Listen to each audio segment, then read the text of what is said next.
minute में ऐसा भेजो बापू वे बोले तो वे या लगे जे सजा जे वे हाथ ना भी वे तू वे मुंह तो खोल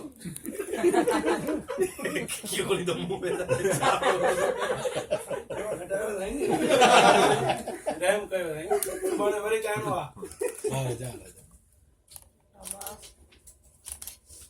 सेविंग वाली मशीन लगी पीसी की मशीन एटो सेव नहीं करेंगे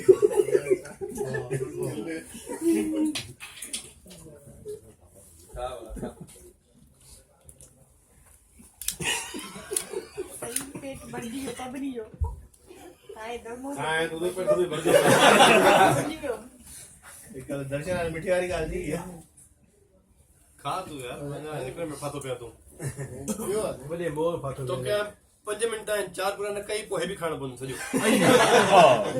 सही दकार से न तो सही खा चोट मदद करो पानी 5 मिनट लेंगे हर को पंजे कर पानी हो तो पंजे खत्म